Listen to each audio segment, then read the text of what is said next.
أعوذ بالله من الشيطان الرجيم بسم الله الرحمن الرحيم السلام عليكم ورحمة الله وبركاته څنګه زما ملګرو دوستانو خی الیت غواړو دوستانو نن واقعا د حضرت نوح علیه السلام ذکر کیږي. نوح علیه السلام دا سوکو جلیل القدر پیغمبر حضرت نوح علیه السلام د شیش علیه السلام نه پس حضرت نوح علیه السلام الله پاک راولیږه. د دوی په درمیان کې 1000 صد پاسه دا پرخو دی نه پس بیا نور انبیاء علیه السلام رفتن پر رفتن راغلی. نوح علیه السلام چې الله پاک راولیږلو نو دا قوم ډیر زیات بګړاو، دی کې عبادت بالکل نو، او که عبادت به کولو نو د غیر الله عبادت به کو، یعنی د بوتانو سره به پیوست شوي، د بوتانو عبادت به کولو. نو الله پاک حضرت نوح علیه السلام راواستول. نوح علیه السلام وعظ او نصیحت د خپل قوم ته ډیر زیات وکړو، یعنی کتابونه لیکي چې 950 کاله تبلیغ حضرت نوح علیه السلام د خپل قوم ته وکړو. لیکن په دې 950 کالو کې په دې کوشش کې رب العالمین د نوح علیه السلام سره 80 کسان ملګری پیدا شو. د 80 نه سوا کسان نو نوح علیه السلام په 950 کاله تبلیغ وعظ نصیحت د الله بڑایی د خپل قوم ته بیان کړه. وقتن په وقتن به نوح علیه السلام د خپل قوم ته فریادم کولو چې زما قومه د یو الله عبادت وکي، الله یو وګڼئ. دا څومره نظام چې چلیږي دا یو الله چلی. دا تاسو ټول ای خلکه په ناروا پورې نښتئ. نوح علیه السلام هغه غریب تکلیف سره، یعنی دامره تکلیف یې ورته ورکړه چې په کاڼو باندې نوح علیه السلام اشته شوی دی. بل طرف ته وګورئ نبی کریم صلی الله علیه وسلم هغه په کاڼو باندې ویشته شوی دی. خو لیکن نوح علیه السلام چې د خپل قوم نه ډیر مایوسه شولو، رب العالمین ته سوال کوي اے پروردگارا، اے الہ العالمین، ما دی قوم تستا ډیر بڑای بیان کړه، ډیر تبلیغ می وکړلو، یا الله 80 کسان زما په طرف باندې دي، نور ټول مشرکان دي. نو یا الله زه بددعایي ځکه کومه چې زه د دې قوم نه نور مایوسه شومه، دوی زما خبره زما حکم په ځای نه راوړي. نو رب العالمین الله پاک د خپلو پیغمبرانو سره هر وخت ملګرتیا کوي.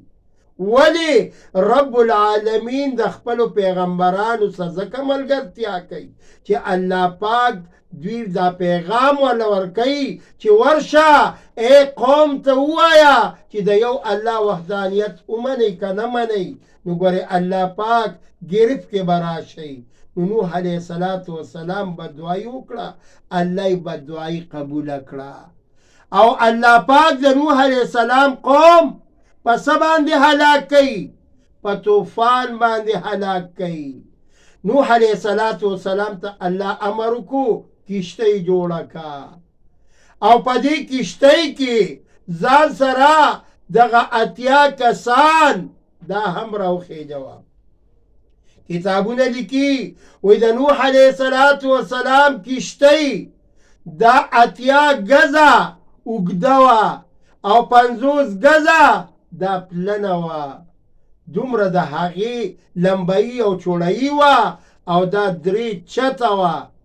نو رب العالمین حکم وکړو چې هر یو د دې انسان یو انسان نه جوړه کېنوه، یو د پرندې نه جوړه کېنوه، یو د زناور نه جوړه کېنوه، یعنی جوړه په دې خپله کشتۍ کې ځان سره کېږده او تاسو د دې ځای نه ځئ هجرت وکئ چې کم زما نیکان بندیان دي ځان سره که.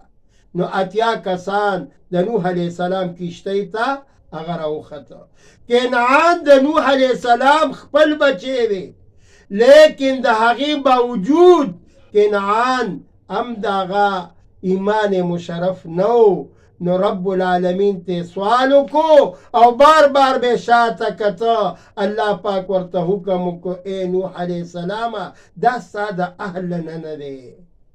نو عزتمندو نوح علیه السلام په کشتۍ کې جوړه کېنول او هغه په دریاب باندې لاړ. الله پاک ولا امن ورکه، څلوېښت ورځې عذاب راغې او هغسې طوفان 40 دنه پورې دا طوفان کتابونه لیکي ویدار رالو او ټول قوم د نوح علیه السلام بغیر د اتیاو کسانو نه دا نور ټولې غرق. نوح علیه السلام چې کم وخت دی خوا راوختې ده کشتۍ د مزیداره بیړۍ د لویه لکه تاسو وګورئ سلیمان علیه السلام له الله تخ ورکړی و. د الله طاقت ته وګورئ په هوا به تختله 6 لکه به هغې سره عالمان ناست وو. داسې نوح علیه السلام کشتۍ کې اتیا کسان خو ناست دي خو ورسره هره شیانه جوړه ناستې دي. وګورئ په دې کې د ازمرې ببرشیر چې ورته ویلی شي د ځنګل باچا دام پکې موجود دی، خو اوس چې لومبړه ناست وي، ګیدړ ناست وي او ازمرې ناست وي نو دا خو ماتول کوي ازمرې. نو رب العالمین ته اوس وګوره د هغه حکمت ته وګوره. نو رب العالمین په ازمري باندې بخار راوسته. بخار دقه وخته پورې لا نه و، تبه دا لا نه وه، ازمرې په تبه باندې مسلط شو. الله پاک ورله خوب راوسته، یعنی بهوشي پسه حده پورې راغله. نو ټول زناور ښه په ارام سره په دې کشتۍ کې اطمینان سره اخواته واوښتېده. دا د نوح علیه السلام واقعه دا تاسو ته ما ذکر کړه او ذکر کوم لګیم، خو دا خپلو بچو سره د دې ذکر وکئ، د پیغمبرانو قصې ورته وښایئ. دا په دې یوټیوب چینل کې د القاري دوست محمد په نوم باندې تاسو ته مختلفو انبیاو قصې را روانې دي. نو نوح علیه السلام مایوسه شو، کشتۍ کې کېناستې ده او بل طرف ته راغې. نو رب العالمین دغه کشتۍ له اوس څومره عزت ورکوي. د ګورې د خانه کعبې نه 40 ورځې طواف کړی دی، 40 دن دغه کشتۍ د نوح علیه السلام د خانه کعبې نه طوافونه کړي دي. رب العالمین دې زمونږ او ستاسو هم دغه طوافونه نصیب کړي. دغه کشتۍ دی به څنګه طواف کولو؟ الله پاک ورله دا مخه شو چې کومه ده دی وله خانه کعبې بیت الله طرف ته مخامخ کړه او کشتۍ به باقاعده د بیت الله نه طواف کولو. سبحان الله. نوح علیه السلام هم پکې ناستی دی. وګورئ او په دې نوح علیه السلام په دې کشتۍ کې د حضرت آدم علیه السلام لاش مبارک هم پروت دی.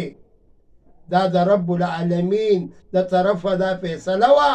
نو رب العالمین دغه قوم په طوفان نوح باندې غرق. څوک کم قوم چې د خپل پیغمبرانو نه دي منلي، د خپل علماو نه دي منلي، رب العالمین دغه قوم تباه کړی دی، هلاک کړی دی. راشئ وګورئ لوط علیه السلام قوم هم الله هلاک کړی دی. د الګبازي چې ورته وایي دغه کار به کو د لوط علیه السلام قوم الله هلاک کړه که هلاک یې نه کړه؟ منګ او تاسو له پکار دي چې خپل بچو ته دا قصې ورمخې ته کو چې د نوح علیه السلام واقعه، ابراهیم علیه السلام واقعه، د خیسته انبیا، ټول انبیا خیسته دي، د یو بل نه حسین او جمیل دي، او زمونږ دغه واقعګانې چې خپلو بچو ته ورسو، نو موږ له به الله پاک مونږ او تاسو ټولو له توفیق دی الله راکړي چې دا ورسو او عمل پې وکړو. دا د نوح علیه السلام مختصره واقعه ما نن بیان کړه. زه لږ په صحت باندې جوړم نه یم، ما ته هم دعا کوئ او تاسو دې الله پاک ژوندي لري، الله مروغ موټ لره. زما چینل القاري دوست محمد سبسکرایب کوئ او دا واقعګانې نورو ته ورسوئ. زما ترجماني به پروفیسر نورالهادي صاحب کوي. ولې بعضې حضرات ما ته کالونه کوي چې جی موږ په پښتو نه پوهېږو، هغې دپاره ما پروفیسر نورالهادي صاحب ته درخواست کړی دی، هغې راځي او هغه باقاعده ټیم وباسي او زما دا خبرې تاسو ته په اردو کې کوي. والسلام.